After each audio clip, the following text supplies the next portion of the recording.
YouTube channel सेविकाओं की आवाज में एक बार फिर से आपका स्वागत है। आज हम बात करेंगे विधान पार्षद के द्वारा उठाए गए मुद्दे की। उस पर सेविका में कितनी नाराजगी दिख रही है या फिर वो जो मुद्दा उठा है उसमें कितनी सच्चाई है।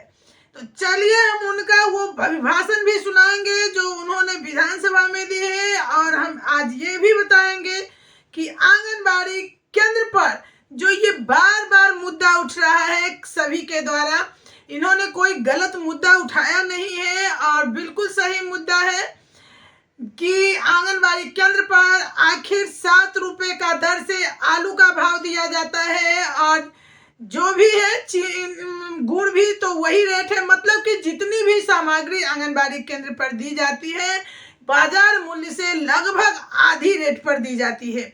ऐसे में क्वांटिटी और क्वालिटी कैसे सही हो सकती है, यह सोचने वाली बात है। सबसे तो हैरत कर देने वाली बात यह है कि मदन सहनी बातों से मुकर रहे हैं, यानी वो कह रहे हैं कि सब कुछ सही है। कैसे सही है, वो ये कहने के लिए क्यों तैयार नहीं हुए उनकी बातों पर कि हाँ इस पर विचार किया जाएगा, इस पर एक बैठक होगी और बाजार मूल्य पर दर को समायोजन किया जाएगा। लेकिन नहीं, इन्होंने बात को अलग तरीके से रखकर मतलब लीपा पोती करने में लगे हुए हैं, जो बिल्कुल गलत है। और नरेंद्र कुमार जी के द्वारा जो सवाल उठाया गया है और उसका हल बताया गया है कि लाभार्थी के खाते पर दिया जाए, तो उस पर आंगनबाड़ी बहनें नाराज हैं, क्योंकि कुपोषण मिटाने के लिए ही आंगनबाड़ी केंद्र पर आंगनबाड़ी सेविका और सहायिका का फौज खड़ा किया गया है। ऐसे में अगर लाभार्थी के खाते पर जाते हैं तो उसका बिल्कुल ही गलत प्रयोग होगा और लाभार्थी हमेशा बदलते रहते हैं। ऐसे में उन्हें बदलने की प्रक्रिया जो है उसमें समय लगेगा और लाभ गलत खाते पर चला जाएगा।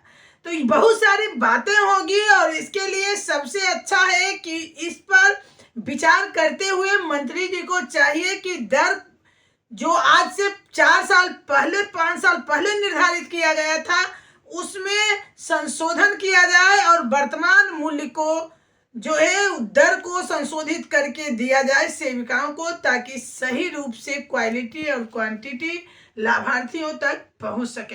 तो चलिए पहले सुन लीजिए नरेंद्र कुमार का वो अभिभाषण।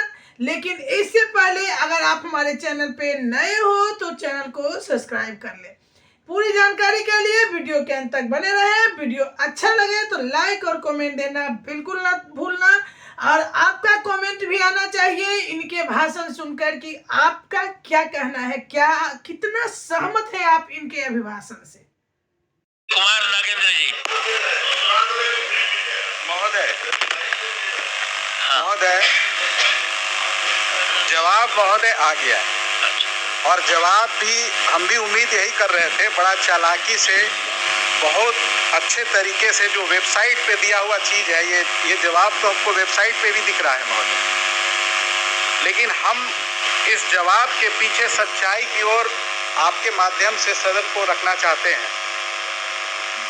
हम माननीय मंत्री जी से पूछना चाहते हैं कि जो अभी तत्काल जो पोषाहार आप बच्चों को देते हैं, गर्भवती महिलाओं को देते हैं, जो केंद्र पे जो सप्लाई होता है, क्या उसका निर्धारित सरकारी निर्धारित दर बताएंगे क्या? इस सदन में बताना चाहेंगे क्या माननीय मंत्री?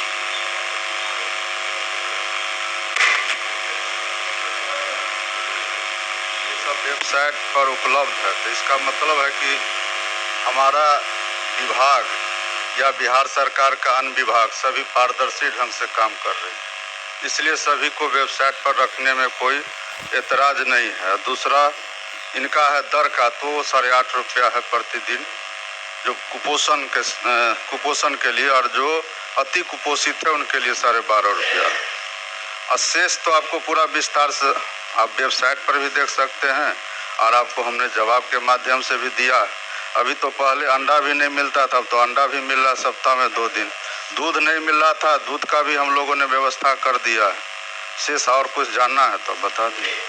जानना है महोदय जानना है महोदय कि जो हमारे पास जो अन्य जानकारी है आप ही के माध्यम से विभाग से आया है कि आप अंडा भी दे रहे हैं और अंडा जो बाजार दर है 9 रुपया और आप 6 रुपया में अंडा ले रहे हैं।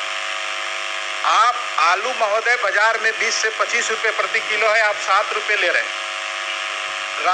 अरहर दाल नहीं ठीक है, हम कम ही बोल रहे हैं। अरहर दाल हो 160 रुपये बाजार दर है, आप ले रहे हैं 80 रुपये में 70 रुपये। ये हमको मैजिक समझ में नहीं आ रहा है महोदय। हम यही बताना चाहते हैं महोदय कि क्वालिटी, मेरा जो खंड ग में जो प्रश्न था ख और ग में कि क्वांटिटी के साथ साथ क्वालिटी पे से जो समझौता हो रहा है महोदय, ये साफ दिख रहा है महोदय। ये कहाँ से हो रहा है? आप कह रहे हैं कि हम अंडा भी दे रहे हैं, कहाँ से दे रहे हैं? दाल कहाँ से आप सप्लाई दे रहे हैं? जब मार्केट में मिल रहा है 160 रुपये और आप अगर 70 रुपये किलो ले करके दे रहे हैं तो कहीं ना कहीं क्वालिटी से समझौता कर रहे हैं, और क्वालिटी से नहीं कर रहे हैं तो कहीं ना कहीं क्वांटिटी से समझौता कर रहे हैं।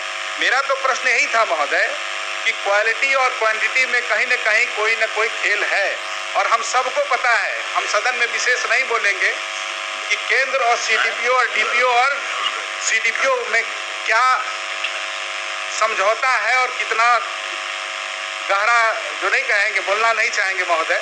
तो हम यहाँ चाहते हैं महोदय कि ये जो भी व्यवस्था हो रही है, हम आपसे खंड ग में पूछना चाहे थे कि क्या इस पर सरकार विचार रखती है, कोई अन्य माध्यम से पोषाहार जो गरीब बच्चे हैं उनके पास अन्य माध्यम से, गर्भवती महिलाएं हैं उनके पास अन्य माध्यम से भी पहुंचाया जा सकता है।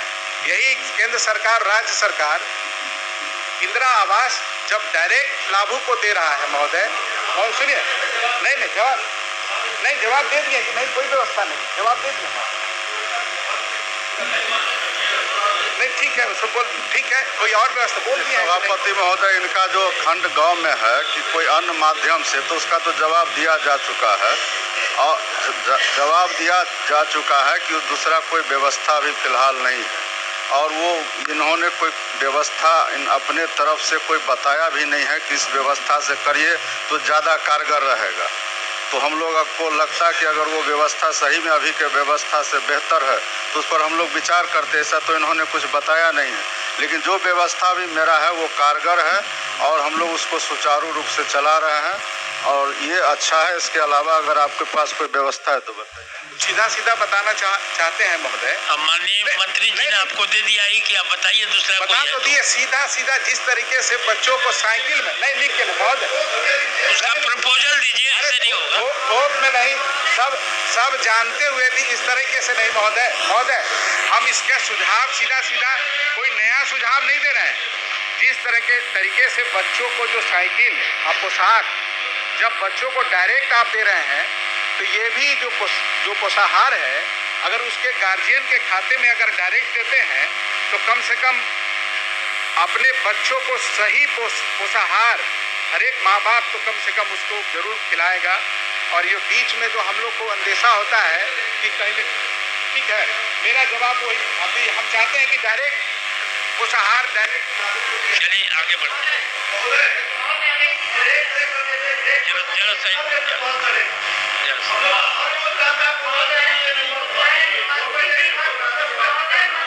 जो कहा कि कोई महोदय बस एक मिनट, महोदय मंत्री जी ने जो कहा है कि कोई व्यवस्था बताई जाए, तो बिल्कुल मैं मंत्री जी से सहमत हूं, और मैं चाहती हूं महोदय कि इस जो आंगनबाड़ी मतलब के लोग हैं और जो आंगनबाड़ी को चलाते हैं, संगठन उसका है, इस तरह से एक टीम बनाई जाए और यहाँ से भी कुछ नेताओं की एक टीम बनाई जाए। और उस तो चलिए, आप बहनों का इस पर क्या राय है अपने कमेंट बॉक्स में जरूर दीजिएगा। क्या आप विधान पार्षद कुमार नागेंद्र के वक्तव्य से कितने खुश हैं या नाराज हैं?